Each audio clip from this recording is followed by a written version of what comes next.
Next week, state lawmakers will gather in Baton Rouge for the start of the regular legislative session. One of hundreds of bills that will be under consideration aims to educate college students about the dangers of hazing. All of this comes in response to the death of Southern University college student Caleb Wilson.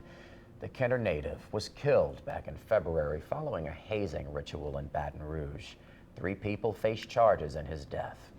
New Orleans Representative Delisha Boyd wrote the legislation. She joins us now to talk about the measure. Ma'am, good morning to you. Good morning, and thank you for having me. Yeah, thank you for coming in to talk about this. First, we were talking during the break, and I asked if you had been in contact with Caleb's family. You said yes. How are they doing?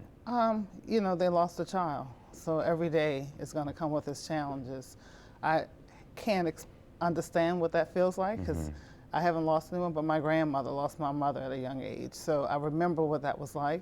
I'm very respectful of their time and their feelings. They approved the bill. I'm going to meet with them again on Monday in my office. So I think they're about what's expected right now. Right, right. You often hear that parents aren't supposed to bury their children.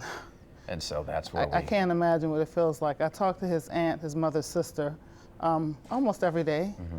You know, we have to all pray for them right now. Right, right. This bill, it's pretty straightforward in that it calls to require a 1-credit course. Can you walk us through that? Absolutely. I mean, my idea is not just for kids who will be hazed, but those that are doing the hazing, because they may not even recognize the validity of what they're doing, the consequences, I guess, would be a better statement for that. Hazing is now a felony offense with bodily harm. I don't think some of these kids are even aware of that. And the children that may not know you don't have to allow yourself to be hazed to join an organization, I want them to know up front what it looks like. If someone calls you at 3 o'clock in the morning to bring them some food and you're sleepy and you drive off the road, that's hazing. You know, so we want to educate everyone. It was an outcry from our community to do something, and I'm hoping that this common sense bill closes that gap. And this would be required for all incoming freshmen? All incoming freshmen, as well as people who are in the organizations already. They'll have 2 semesters to get this class done. In your original announcement of this bill last week, you wrote that hazing is, quote, a dangerous tradition that can lead to severe emotional and physical harm. I was curious by the usage of dangerous tradition. Tradition here, how is it a tradition? Hazing has been as far back as I can remember.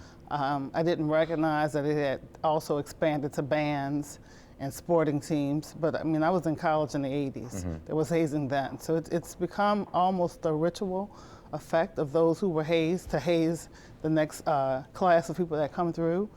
I don't think some of these kids even realize that they can go to jail for this. So this will be set to educate them on the consequences of hazing. What is the responsibility of the various organizations themselves also in educating what needs to be done here?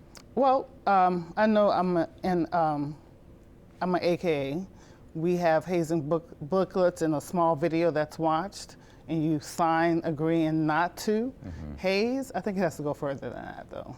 Explaining exactly what is hazing is the purpose of this bill. How so? Because you need, some people may not realize what hazing is. I don't think anyone went out that night with the intention of killing anyone. But if you're beating on someone, if you're having them bring you breakfast early in the morning, all of that will be considered hazing. Unfortunate situation there. I'm curious to see where this does go. Yes. And we've got about a minute left. Candidate for City Council at large position. Big conversation here in the city of New Orleans is, well, the payout for the school board. The city says that it doesn't have the money. A judge kind of sided with the city, kind of sided with the school board here. What's your take on this matter? What needs to be done? Our children should be the utmost importance of everyone. Their education moving forward, that's going to affect the quality of life in our city. That affects crime in our city. We have to pour all we have into our children. It's a must. They are tomorrow's leaders. So the city should pay that money? Absolutely. All right, ma'am, we do thank you for your time this morning. Thank you for having me. Representative Delisha Boyd.